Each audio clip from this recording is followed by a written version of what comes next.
Black waiter mocked by CEO. Translate th ice. He did, and the room went silent. Elijah adjusted the crisp white cuff of his shirt for what felt like the 100th time that evening.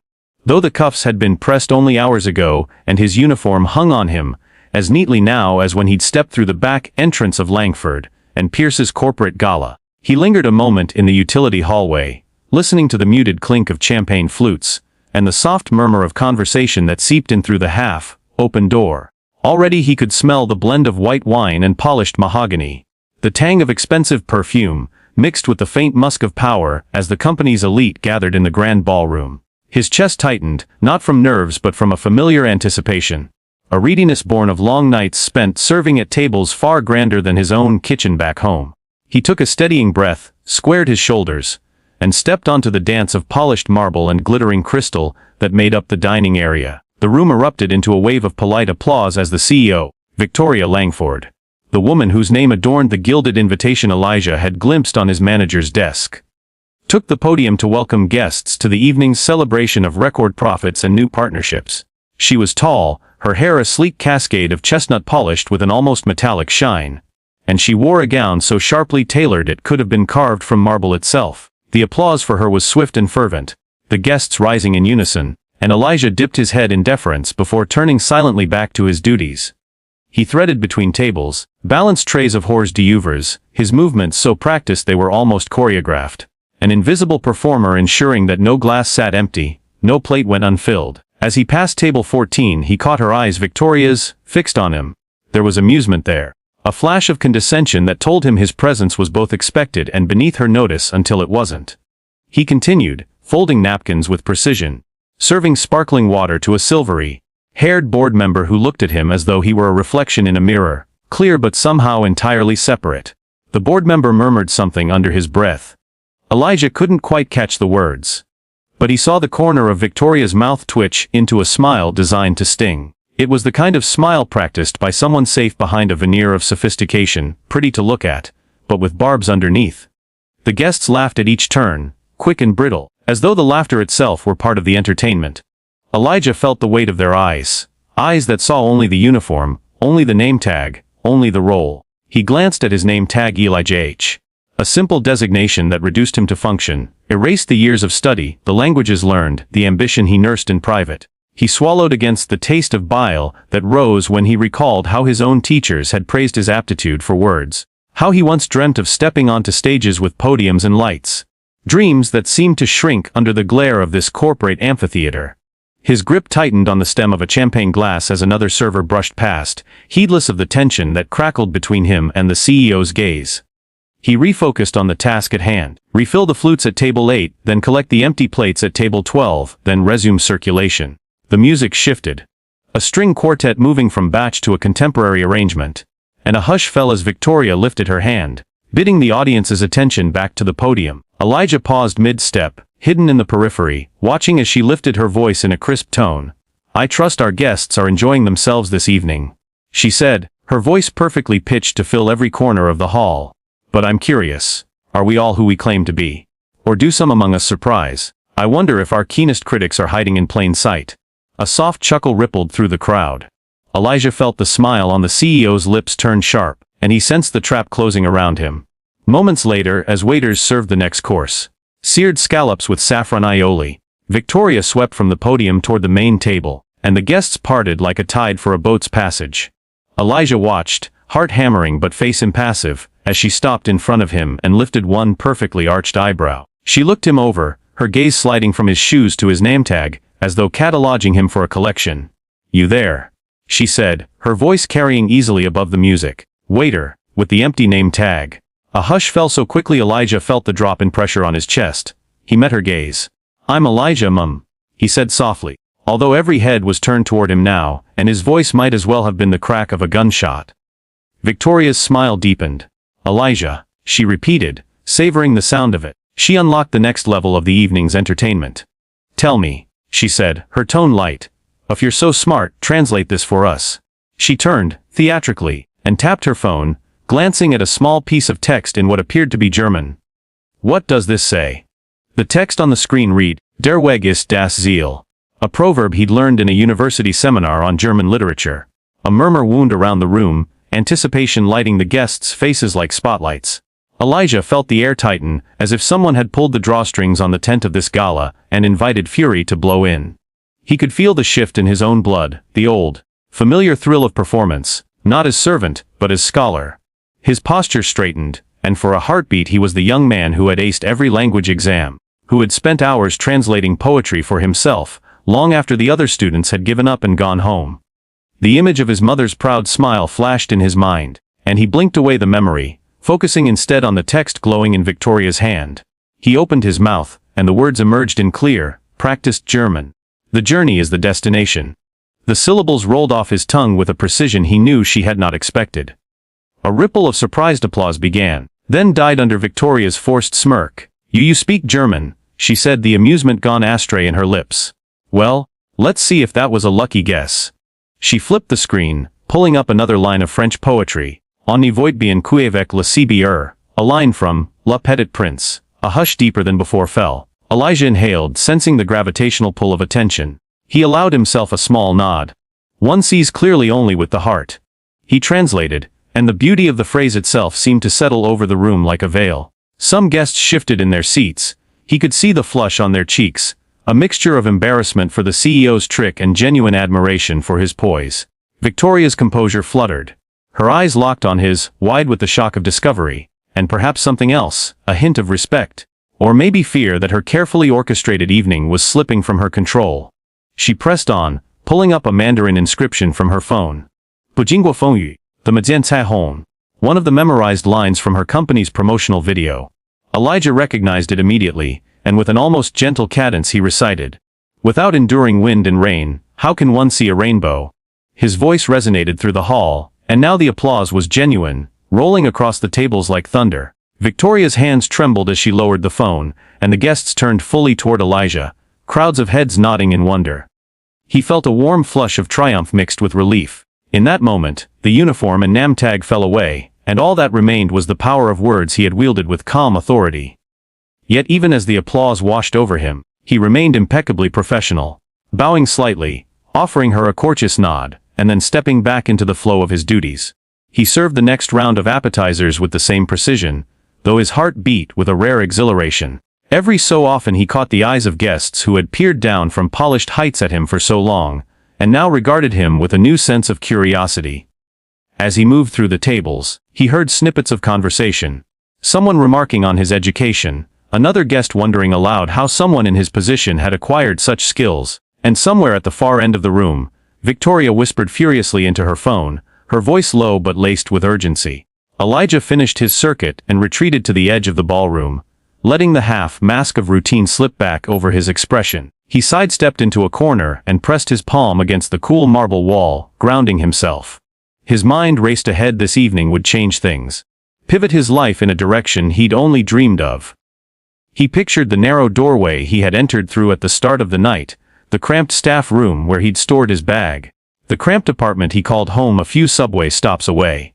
He thought of his mother's small kitchen table where he'd practiced translations, alone with his notebooks and dictionaries, and he realized, with a shock of wonder, that by simply speaking, by allowing his mind to be seen through language, he had erased the barrier between waiter and guest, between servant and scholar. A soft voice broke his reverie. It was Marisol, the head server, her dark hair tied back in a neat bun and her eyes keen with inquiry. "Elijah," she said quietly, "your table needs you." He nodded, offered her a tight but triumphant smile, and turned back toward the center of the hall. As he crossed to table 17, balancing a tray of dessert plates, he felt the weight of hundreds of eyes on him, but now it was different. No longer dismissive, but expectant. He moved gracefully, a conductor of attention and taste, and for the first time in his life, the uniform felt less like a cage and more like a costume he could remove at will, revealing who he truly was underneath. And somewhere in the back of the room, Victoria sat frozen, her hand halfway to her lips, watching him with a dawning understanding. Intelligence, dignity, and worth could not be confined by a title or a name tag. The room had indeed gone silent, but in that silence, Elijah's voice had echoed louder than any applause could ever. The soft gleam of crystal stemware reflected the amber and ruby hues of the wines as Elijah glided between tables, his posture smooth, his expression controlled like the surface of an untouched pond. The chatter had resumed after his earlier linguistic display, but it carried an undercurrent now, whispers curling at the edges of the room, filled with awe, speculation, and sharpened curiosity. The grand ballroom, with its ornate chandeliers and velvet drapes, buzzed with a different sort of tension. People had taken notice. Yet, none more so than Victoria Langford. Perched at the head of the longest banquet table, like a queen on a throne, Victoria swirled the dark garnet contents of her wine glass and watched Elijah as if he were prey circling the perimeter of a lion's den. Her smile was all teeth and calculation. She didn't like being shown up. Not in front of her board, not in front of her investors, and certainly not by someone she considered beneath her social and intellectual station. "Bring us the Barolo," she called across the room, her voice clear and authoritative. Elijah approached with measured steps, carrying the bottle with both reverence and familiarity. The guests at her table, all men in tailored suits with polished cufflinks, women in glittering gowns draped like awards, turned their eyes toward him again. Elijah offered a deferential nod. 2016 Barolo, Marchesi di Barolo, ma'am, he said, holding the label out to her as custom dictated. Victoria didn't take the bottle right away. Instead, she cocked her head slightly and said, loud enough for several tables to hear, "Do you even know what makes a Barolo special, Elijah?"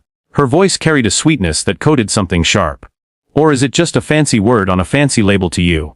A few chuckles rippled around her. Elijah registered them with the same calm he had used earlier, but a muscle in his jaw twitched before he forced it still. "Yes, Mom," he replied softly but clearly. Barolo is made from Nebbiolo grapes grown in the Piedmont region of Italy. It's known as the wine of kings because of its structure, complexity, and aging potential. This vintage has hints of tar and roses, hallmarks of a proper Barolo. For a flicker of a second, Victoria's face betrayed surprise, then quickly rearranged itself into a smirk. "Tar and roses," she repeated with exaggerated flair, earning another round of amused titters from her guests. "How poetic." She leaned back in her chair, her eyes gleaming like knives unsheathed. "But can you pronounce Nebbiolo correctly?" Elijah met her gaze. "Nebbiolo," he said slowly, deliberately, allowing the Italian lilt to coat the syllables like silk. "Ochlo." A beat of silence followed. One of the guests across from Victoria blinked, clearly impressed, but she wouldn't be so easily disarmed. Victoria took the bottle finally and motioned for him to pour. Elijah did so with exacting grace, pouring a small measure into her glass, waiting, then refilling once she nodded her approval. "Tell me, Elijah," she continued, tilting the glass and peering at the wine as though it held answers to unspoken questions. "Do you know what wine pairs best with veal tartare? Or should I ask someone from the kitchen?" Elijah's smile was faint but steady. "A light red, preferably something earthy. Pinot Noir, perhaps, or even a young Chianti if balanced correctly." The man seated to Victoria's left raised his eyebrows. "He's not wrong," he muttered to his neighbor, barely audible. But Elijah caught it. Victoria pressed her lips together, sensing her grip on the moment slipping again. She hadn't expected resistance. She certainly hadn't expected knowledge, nor the unwavering way Elijah responded. Grace without apology, eloquence without arrogance. It unnerved her. "Do you drink wine, Elijah?" she asked suddenly, her tone veering into something more personal, even accusatory. "Or do you just memorize tasting notes for fun?" The question hung in the air like the scent of something spoiled. Elijah stood still for a moment. The laughter from earlier had quieted now, unsure of whether it should continue. "I study it," he answered calmly. "Like language. Wine tells a story, about the soil, the people, the year it was born. I don't need to drink it to understand the narrative." That response didn't provoke laughter. It provoked silence, the heavy, shifting kind. A few of the guests turned their faces away awkwardly, suddenly aware of the dynamic unfolding in front of them. The power play had shifted again. Victoria's hand curled tighter around her glass. "So you're a storyteller, are you?" she said quietly, almost more to herself than to him. Then louder, "Tell me, do all your stories involve you pretending you're something you're not?" Elijah inhaled slowly. He knew exactly what she meant. And she knew he knew. "No, ma'am," he said, steady. "Only the ones where I'm underestimated." That did it.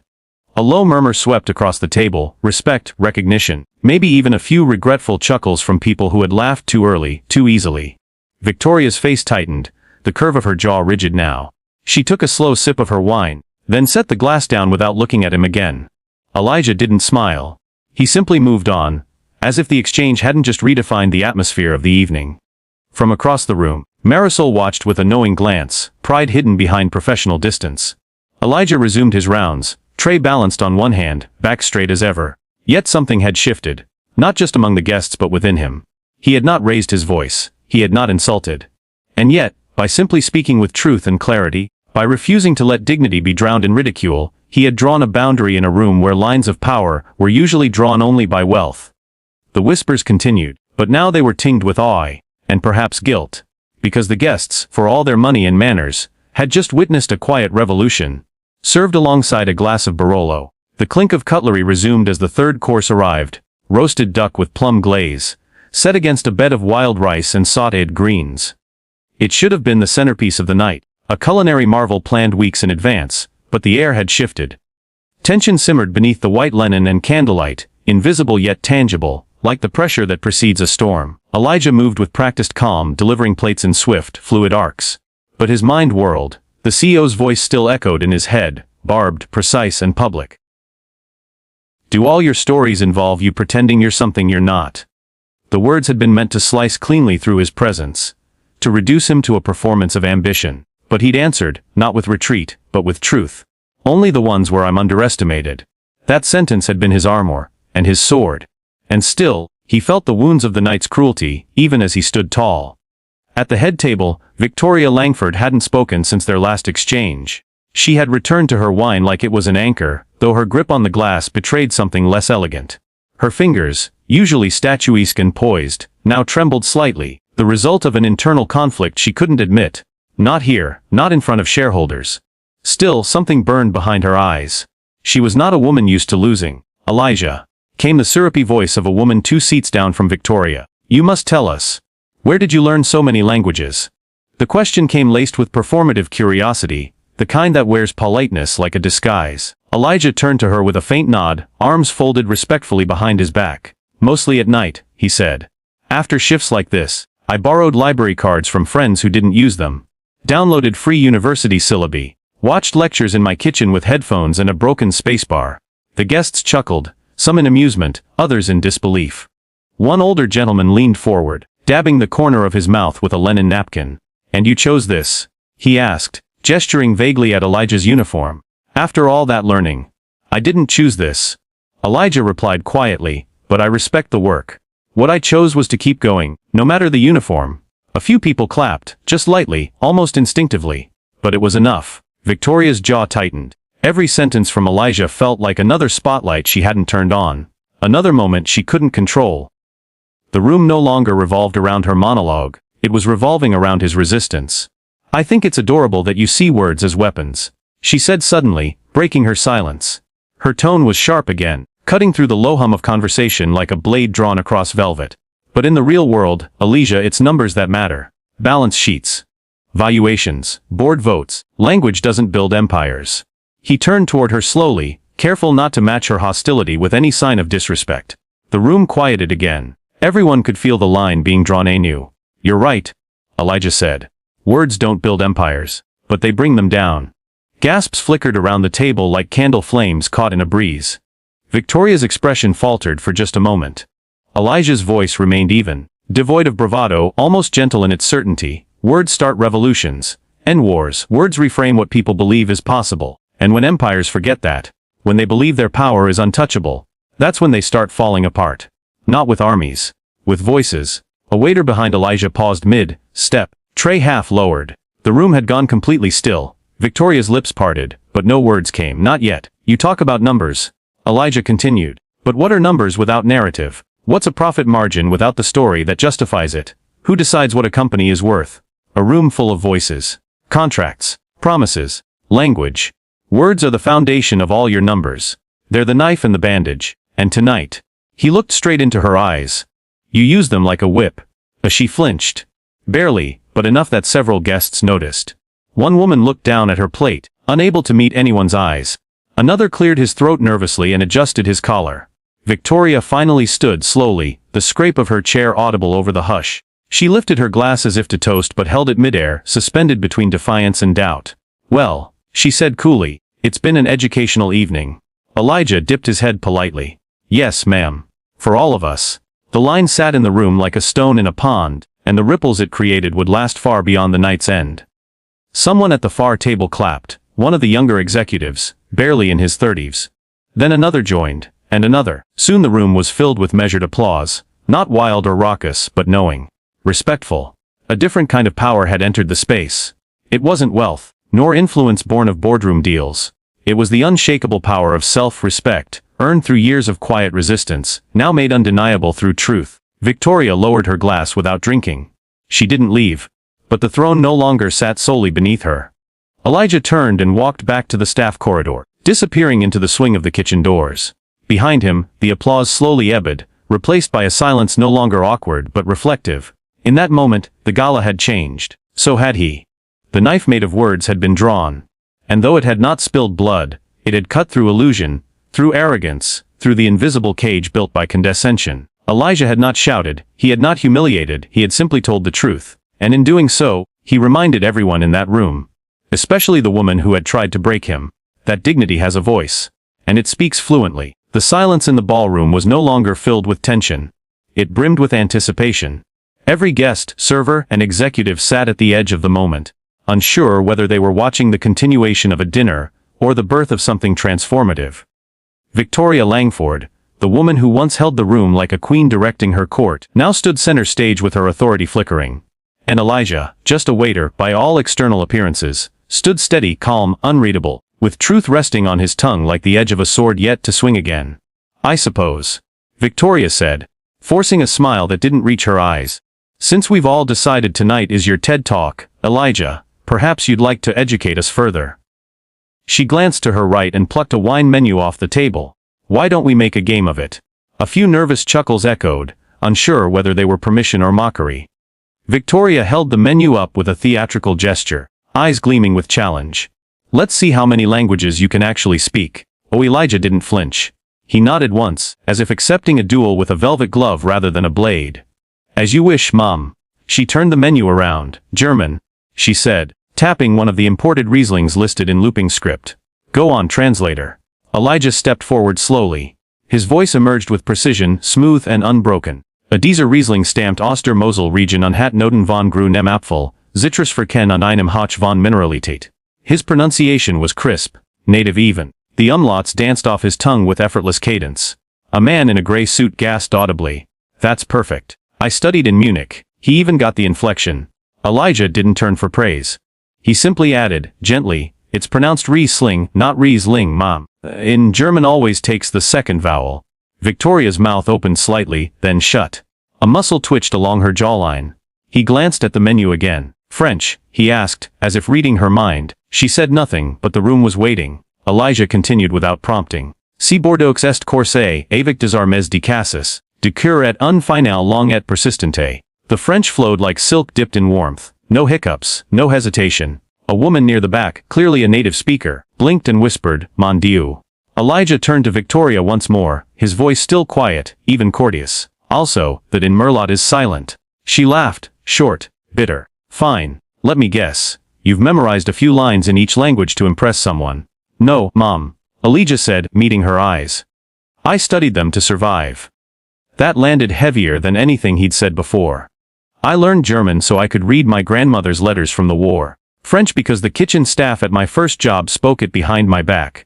Spanish to understand when I was being insulted. Arabic so I could translate for the Syrian janitor who couldn't report abuse because no one would listen to him. And Mandarin. He stopped. Looked at her. Mandarin was for a guest like you. Go on then. Elijah inhaled and delivered, the tone formal, respectful, direct. De pinghong pudaljo shi hadape nu pai. Tada denin tianjin deno spai yohua de kogan. Saja peas pita ojigi shake de pie nipi. T de dia nenhis kia jade. Dino skalanra lisalugan. Even the staff paused this time. One of the dishwashers in the back, Chinese, American, peeked through the side door, astonished. Elijah turned to Victoria and added with clinical politeness. You've been mispronouncing she all evening. It's not z, it's she. Victoria's face, usually impervious to emotion in boardrooms and bargaining tables, gave way, just briefly. Her pupils widened, then narrowed. Her fingers clutched the menu too tightly and for once, she had no witty retort prepared. The laughter that had followed her taunts earlier in the evening was gone. Dead.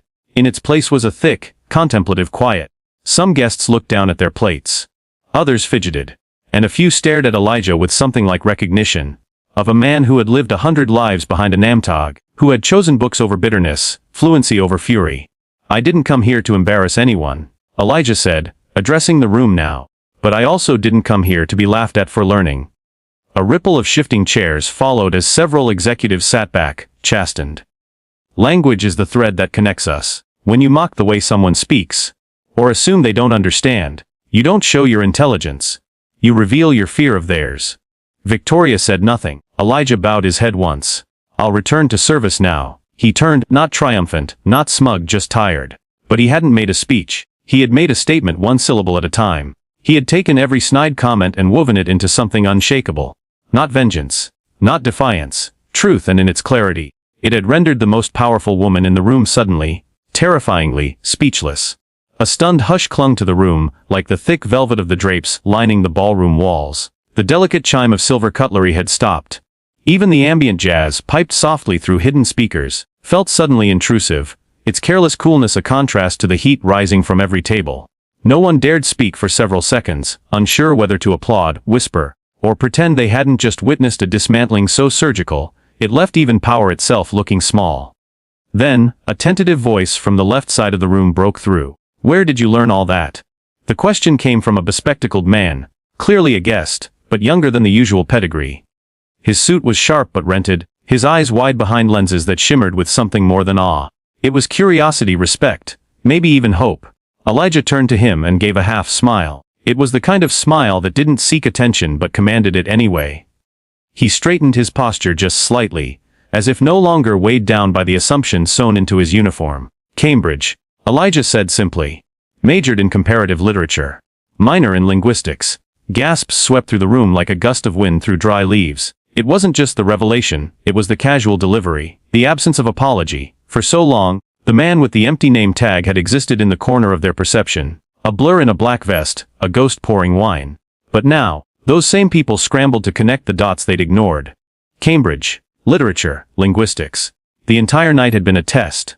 Only it hadn't been Elijah who failed. It had been their assumptions. Victoria Langford stood frozen, her face an unreadable mask. But her eyes, those betrayed her. Shock, irritation, calculation, all flickered across her gaze like static. She had lost the narrative. And to her, that was worse than losing the room. She forced a short laugh, brittle and empty. Well, my goodness, she said, lifting her champagne flute with exaggerated flair. All this over a wine menu. I suppose I was just joking, Elijah. It was meant to diffuse tension, to reclaim the frame. A classic corporate tactic: retreat without retreating, concede without apologizing. But Elijah didn't flinch, his eyes met hers calmly, and the smile that played across his lips wasn't smug, it was surgical. So was I, he said. Laughter erupted, not cruel or mocking but liberating. The guests laughed not at Victoria, but at the absurdity of their own silence until now. The tension broke, and in its place came an understanding, a shift in how the room saw itself, and the man standing in front of them. Victoria's face remained still, but her grip on the glass tightened until her knuckles paled. For the first time that evening, she wasn't leading the conversation. She was reacting to it. A well-dressed woman 2 seats down, the CFO, judging by her nameplate and posture, spoke up. So Cambridge? She asked Elijah. What brings someone like you to, well, this? She gestured at the space between them, the space that divided mahogany and marble from apron and tray. Elijah glanced around the room before answering. Immigration laws, student loans, visa sponsorship, drama. My father got sick, my mother passed. You know, life. A heavy silence answered him, not awkward, respectful. I took a job. Elijah continued. Then another. I speak 7 languages, but none of them can pay rent if your name doesn't fit the resume. More silence. Some of it guilty. Victoria opened her mouth again, but Elijah held up one hand, gracefully, not rudely. I'm not bitter, he said. I'm just aware. That's the difference. Then he added, with a shrug, and in the meantime, I've had the privilege of listening, of learning. You'd be amazed what people say when they think the waiter doesn't speak their language. A laughter returned again. Stronger this time. Someone even clapped. At that moment, the maitre d', a silver-haired man named Roland, approached quietly, clearly unsure whether to intervene or take notes for a future memoir. Elijah, he whispered. You all right? Elijah nodded. Just having a conversation. Roland blinked at the tables, then at Elijah. With the board of Langford Holdings. Elijah gave a slight, amused bow. Well, they started it. The guests laughed again, this time fully. People leaned forward now when Elijah spoke. Not out of obligation but intent. He was no longer a waiter in their eyes. He was a guest who happened to wear the wrong uniform. A man from across the room stood and raised a glass. To Elijah, he said. The only person here who's actually making sense. Dozens of glasses rose, catching the ballroom light like a constellation. To Elijah! Echoed the room. Only one glass remained unmoved, Victoria's. She smiled again, this time hollow as an abandoned mansion. Well, she said, if we're quite finished praising the help. A voice cut her off. Victoria. It was the CFO again. Her voice was sharp now, all silk stripped away. Stop. Victoria turned to her, stunned. You humiliated him, the CFO said, her voice calm but cold. We all watched you do it. And he responded with grace. That deserves more than a joke. That deserves an apology. Around the room, several heads nodded. One older man muttered, damn right. Victoria looked as if she might argue. But then she caught Elijah's gaze, and the strength behind it. She blinked, then lowered her glass. Elijah spoke first, letting her off the hook with a poise even she couldn't fake. No apology needed, he said. I'm used to people seeing the tray before they see the person. Then he turned back toward the kitchen, his job not done, but his presence now unmistakably felt. He walked away not as a man defeated, but as a man unmasked. And as he disappeared into the stainless steel and steam, one truth rang clear: he had never just been a waiter. He had always been more. The ballroom slowly resumed its rhythm, but nothing was the same. Laughter, once brash and mocking, now curled softly through the air like incense, more reverent than chivalrous. Conversations shifted. Guests leaned closer to one another, eyes flicking in Elijah's direction with a new kind of attention, as if they were looking at someone they'd misjudged all evening. A man hidden in plain sight. Elijah moved toward the kitchen, but before he could vanish into the hum of clattering dishes and steam, a voice stopped him. Waiter.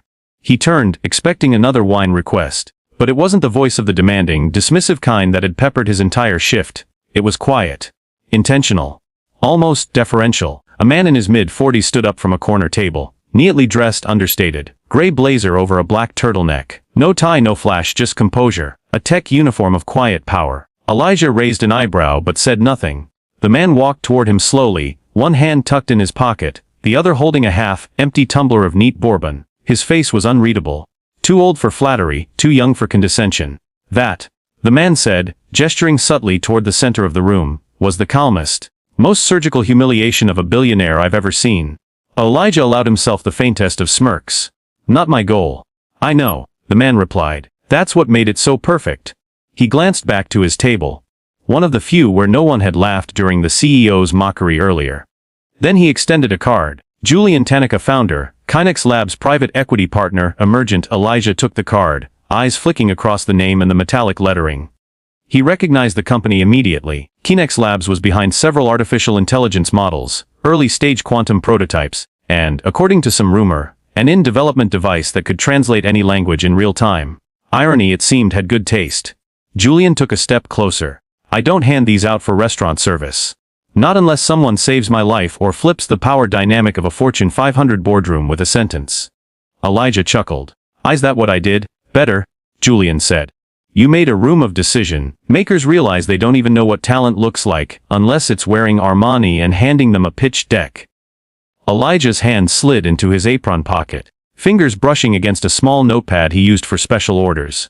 I don't have a resume on me, he said. If that's where this is going.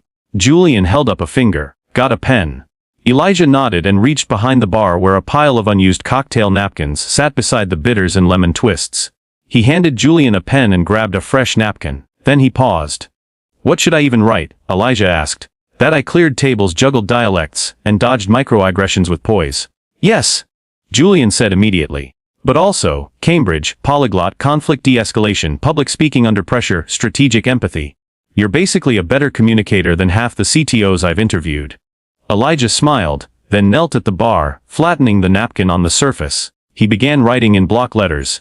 Neat and deliberate. Elijah Brooks, Cambridge University, BA Comparative Literature, minor in linguistics, fluent English, French, Spanish, Mandarin, Arabic, German, ASL, work experience, hospitality, frontliners management, language tutoring, translation skills, cross-cultural mediation, public speaking, rapid linguistic analysis, conflict resolution, looking for strategic comms, AI, language modeling, international operations, storytelling roles. He paused, looked at the napkin, then added at the bottom in smaller script, believes fluency is more than language. It's understanding. He slid it across to Julian. Julian picked it up like it was a document signed by a head of state. He read it once, then again. His mouth didn't move, but his eyes narrowed with appreciation. I've seen pitch decks that don't tell me half this much, he murmured. You're not just articulate, you're efficient. Then, without ceremony, Julian folded the napkin in half, tucked it into the inner pocket of his blazer, and patted it as if he were locking away a rare gem. Why the napkin? Elijah asked, genuinely curious. Julian's eyes twinkled. Because anyone can email a resume. But this tells me who you are. You don't wait to be invited, you improvise. You commit ink to something temporary. That's confidence. He extended his hand. I'll be in touch tomorrow. Might not be the job you think you're looking for, but it'll be the one you deserve. Elijah shook his hand. Firm, warm, equal. Thank you, he said. No, Julian replied. Thank you for reminding me what talent looks like before the world's had a chance to sand it down. And with that, Julian turned and melted back into the crowd. No fanfare, no promises. Just a pocketed napkin and a new equation scribbled quietly into the ledger of the future. Elijah watched him go. The ballroom had returned to its music, its wine, its conversations, but a subtle shift had occurred. A new orbit, a new trajectory. In the corner of the room, the CEO still lingered at her table, a forced smile on her lips but a shadow in her eyes. She wasn't used to losing control of a narrative. Certainly not to someone she'd refused to name. But Elijah wasn't looking at her anymore. He turned, walking slowly back toward the kitchen, past the clinking glasses, past the quiet nods of respect that now replaced sideways glances. He moved like a man who'd already handed over the weight he'd carried. A waiter, yes, but not just. Not anymore. And tucked away in a pocket not far from the pulse of power was a napkin, the kind that usually cleaned up messes. Tonight, it had written a future. By sunrise, Elijah's name was trending. And not just among hotel staff swapping stories over lukewarm coffee in the break room. It began with a dinner guest live, tweeting fragments of the evening. Black waiter just fluently translated German, French, and Mandarin to correct the CEO mocking him. Followed by, he studied at Cambridge. Spoke 7 languages. Room went dead silent. We just watched her fold. The tweets barely had time to cool before they were picked up by a local journalist, who'd attended the gala as someone's +1. She posted a short thread. Witnessed the sharpest takedown of corporate arrogance I've ever seen. And it came from the man serving wine. Then came the phone videos. Grainy but undeniable. They surfaced on TikTok and Instagram by mid-morning. A short reel showed Victoria Langford smirking as she challenged Elijah. Can you translate this, please? Followed by his serene voice dismantling her question in flawless French. The room's reaction, first confused, then astounded, then quiet, echoed across the internet like a drumbeat of poetic justice. People stitched the clips with commentary. One TikTok user, a linguist, dubbed it, Masterclass in Patience and Multilingual Destruction. Another called Elijah the Polyglot King. Memes were born. Hashtags trended for waiter shut her down, Faye Elijah speaks, and the blunt, cutting Faye Victoria sit down. By noon the story hit Twitter's trending sidebar. Within hours Elijah's face, captured mid-sentence, humble yet composed, was the thumbnail for news articles across dozens of platforms. Headlines varied. The waiter who silenced a billionaire. Cambridge grad serving tables teaches CEO a lesson in class. 7 languages, fun napkin resume, and a mic drop. Elijah wasn't even aware of any of it until a line cook named Deshaun shoved his phone in front of him during a late lunch break. Bro, you're famous. Elijah, hunched over a plate of cold pasta, blinked. Famous for what? He asked through a mouthful. For vaporizing that CEO in 3 dialects last night. You're all over my For You page. Deshaun tapped through dozens of videos reaction clips, think pieces breakdowns by diversity consultants.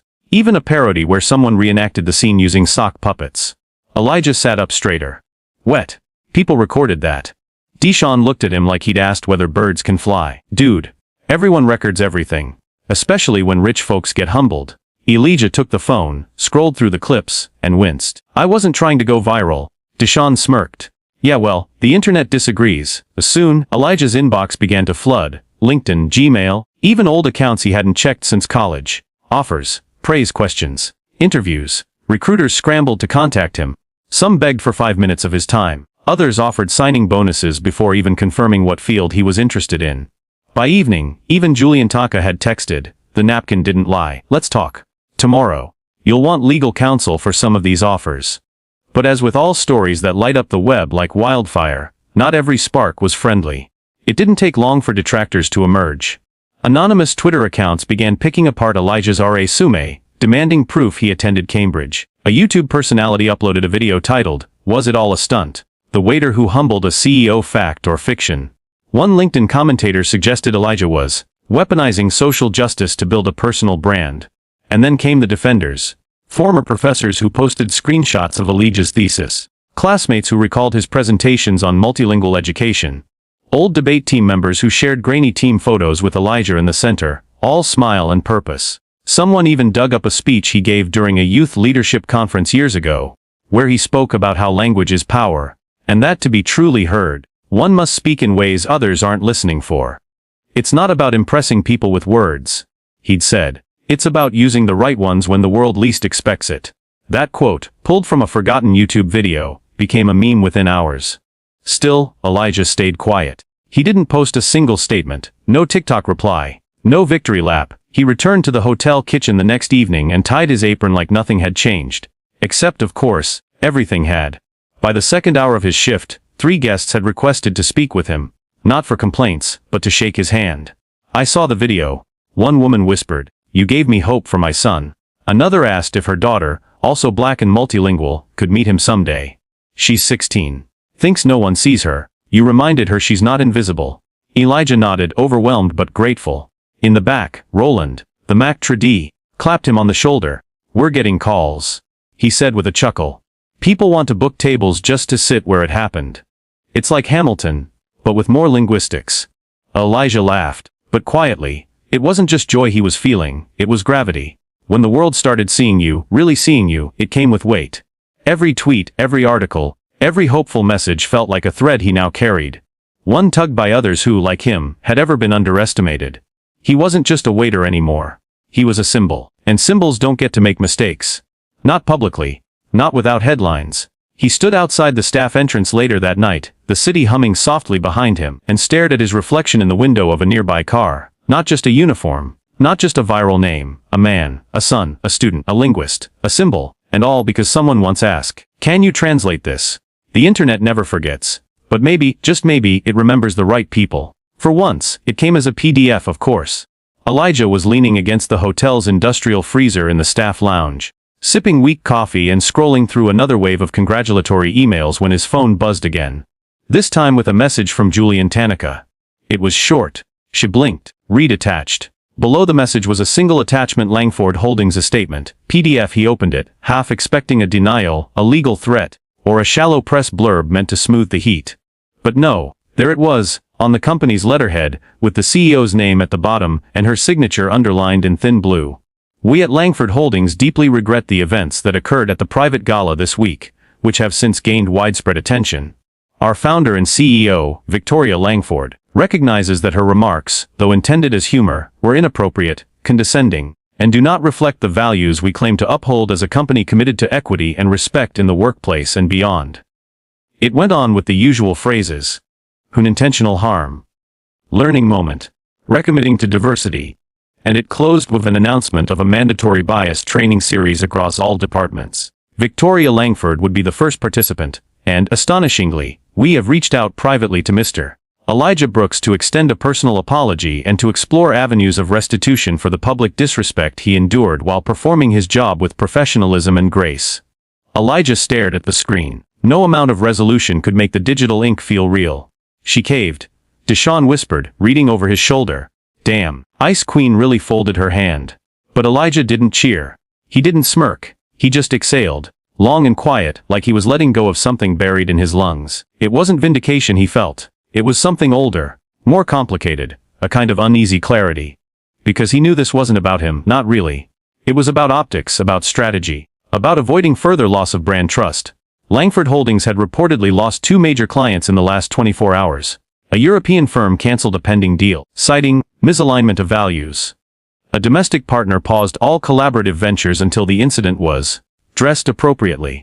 Victoria Langford hadn't had a change of heart. She'd had a change of circumstance. Still, the gesture rippled through the media like a drumroll of forced humility. News anchors broke down the language of the apology. Diversity consultants weighed in. PR analysts called it strategic damage control, while activists debated whether it even mattered. But for Elijah, the most unexpected consequence wasn't corporate. It was human. That afternoon he received a call. "Mr. Brooks. This is Natalie Withers from Langford Holdings. I've been asked to coordinate a conversation between you and Ms. Langford at your convenience." Elijah paused. "A conversation?" "Yes, sir." She wishes to apologize directly, in private, on her own behalf. She has made no demands, and she's asked that you choose the time and format. He didn't reply right away. The room around him was suddenly too quiet. He could hear the ticking of the wall clock, the distant rattle of trays beyond the kitchen. Okay, he finally said. She can meet me where it happened. Excuse me, at the ballroom. Same hotel. Same time slot. There was a pause on the other end. Then a measured reply. I'll pass that along. 2 days later, Victoria Langford walked through the lobby wearing an all-black suit with no jewelry. No entourage. No camera crew. Just her, a small leather folder tucked under one arm, and eyes that looked like they hadn't slept. Elijah waited near the back of the ballroom where they'd first met. The tables were empty now. No clinking glasses. No snide laughter, just quiet. She approached him slowly, her heels making barely a sound on the polished marble. Elijah, she said softly. He inclined his head. Mems Langford. She nodded once and stood in silence for a moment before speaking. I won't pretend this is easy, she said, and I won't ask you to make it easier. He didn't respond. I mocked you. I assumed things about you because of the suit you wore and the job you held. I weaponized power disguised as humor, and I'm sorry. Still, Elijah said nothing. Let her sit in the discomfort. She continued. I can't undo what I said, but I can tell you that it's shaken something loose in me that should have been questioned a long time ago. Elijah finally spoke. Do you know how many times people like me have to perform intelligence to be seen as competent? Not extraordinary, just competent. Her eyes flickered. And when we do something exceptional, he continued, people like you call it surprising, like it's an accident, like we somehow tripped and landed on fluency, or a degree, or articulation. She lowered her gaze. You're right, he stepped closer. I didn't want your apology. I wanted you to realize that I exist even when I'm not translating your mistakes back to you in French. Victoria nodded slowly. You've made that very clear. They stood in silence again, and then she offered the folder. I don't expect anything from you. But inside are the details for a donation we've made in your name. To a scholarship fund for underrepresented students in linguistics and translation studies. Cambridge will match it. Elijah raised an eyebrow, opening the folder to see the confirmation letter. It was real. The number was large. Life-changing even. He closed it quietly. Thank you, he said, though not for her. For the kids who'd never have to carry what he did just to be heard. Victoria exhaled. You've handled this with more grace than I deserve, and you gave the world a masterclass I never meant to be part of. But I learned something. She turned to leave, then paused. Some of us needed to be translated too. And with that, she walked away, the quiet echo of her footsteps following her out of the ballroom. Elijah remained where he stood, fingers on the folder, heart steady. He wasn't sure what came next, but he knew this much: apologies, like languages, were only meaningful if the listener chose to understand. And today he did. The ballroom, once a cage of condescension and cruelty, was now just another room. Quiet, neutral, cleansed by time and truth. Elijah stood near the window, watching the city pulse in golden streaks beyond the skyline. Beneath that glow, lives intersected, waiters and tycoons, dreamers and cynics, each unaware of who might be watching, who might be listening, or who might be moments from rewriting the story others assumed they already knew. He ran his fingers across the edge of the folder Victoria Langford had left him 2 days earlier. Inside, confirmation of a 6-figure donation to a scholarship fund in his name. He had checked, it was real. Cambridge's matching contribution had made headlines in the academic world. Applications for the new Elijah Brooks Translation and Language Equity Award were already pouring in. But this was never about money. It had been about something deeper, something ancestral, something unspoken but always present in every double take, every raised eyebrow, every silence after he pronounced something. Too well. Elijah had grown up understanding that his body could walk into a room long before his voice was allowed to. That to be young, black, and intellectually brilliant was often treated as an act of defiance. Even in a world that swore it had changed. That night in the ballroom, when Victoria Langford dared him to translate this, she thought she was challenging a waiter. But what she had actually done was summon the generations of silence his people had endured, and Elijah, calm and deliberate, decided to end it. Not with fury or vengeance, but with fluency. 3 months later, Elijah stood in front of a crowded auditorium at a university in Atlanta. He wore a simple navy blazer, no tie, sleeves slightly rolled to the elbow. The crowd before him wasn't filled with billionaires or business elites. It was students, faculty, community leaders, and translators. He'd been invited to speak at the inaugural Language Equity Forum. The topic of his keynote, "One Translation Becomes Revolution." He took a breath and stepped to the mic. "I never planned to go viral," he began, to soft laughter. "I didn't come here today to talk about what happened to me, but what happened through me. Because what we witnessed in that viral moment wasn't just a personal victory. It was a cultural mirror." He paused. "Language has always been a gatekeeper. It determines who gets to belong, who gets to lead, and who gets dismissed. That's why I study it. That's why I teach it. That's why I served tables while finishing my postgraduate research. Because language isn't just about words. It's about who's allowed to speak without apology." Murmurs of agreement moved through the crowd like wind. I was never just a waiter. But I was a waiter, and there's honor in that work. Still, it shocked people that a black man in an apron could recite Chinese idioms, dissect French grammar, or calmly correct a CEO's arrogance in real time. And that's the problem. The surprise was never about my skill, it was about their assumptions. He closed his notes, looked up, and spoke from memory. "The truth is, for many of us, excellence is never optional. It's our defense, our armor, our entrance ticket. And yet even when we exceed expectations, we're still asked to approve ourselves. Again, and again, and again." He looked across the sea of faces, students of color, immigrants, first-generation scholars, nodding, wide-eyed, tearful. They understood, they had lived it too. But something shifted. He continued. "Because that night, I didn't just translate languages. I translated power. I translated dignity. And I translated the lie that being a server means having nothing to say." A thunderous applause erupted. After the event, students lined up to speak with him. Some asked for advice. Others simply wanted to say thank you. One young girl, barely 15, held up a printout of his viral photo and said, "My mom made me hang this on the fridge. She said, 'This is how you hold your ground, without raising your voice.'" Elijah smiled. "It's not about being quiet," he said. "It's about being undeniable." A month later, Elijah started his own non-profit, Lingualift, dedicated to teaching underserved youth the power of multilingual communication and providing scholarships for those pursuing language and translation careers. Companies that had once overlooked him were now lining up to fund internships and curriculum partnerships. As for Victoria Langford, her reputation took time to rebuild. Though she kept her job, she quietly stepped down from several public boards and rarely appeared in the media anymore. When asked later in a Fortune interview about that night, she said, "That evening didn't ruin me, it revealed me. And it revealed a man whose integrity put mine in check. He didn't destroy me. He translated the truth for me." Elijah saw the quote, nodded once, and kept moving. One afternoon, back at the same hotel, he visited the staff lounge where it all began. Deshaun was still there, grinning from ear to ear. "You're a legend now, man. They named the banquet room after you. The Elijah Brooks Ballroom. You believe that?" Elijah laughed. "Only because it sounds fancier than room where a CEO got schooled." They sat and caught up. Just two men in uniforms, except one now ran a foundation, sat on advisory boards, and lectured across continents. But he hadn't forgotten where he came from. And he never would. That evening, as the sun dipped behind the city skyline, Elijah stood in the middle of the newly renamed ballroom. It was empty again, just like it had been at the start of this story. But it felt different now, like it was his space. His story. His table. He placed a small plaque at the edge of the room. It read, "For every voice that was told to serve instead of speak. The table is yours now." He stepped back, hands in pockets, and smiled, not because he'd won, but because he'd rewritten the rules. Moral of the story: never underestimate the quiet ones, especially the ones who've learned to speak in many tongues. Not for applause, but for survival, for truth, for revolution. Because sometimes, the most powerful person in the room isn't the one sitting at the head of the table. It's the one serving it. While knowing, one day, they'll own it.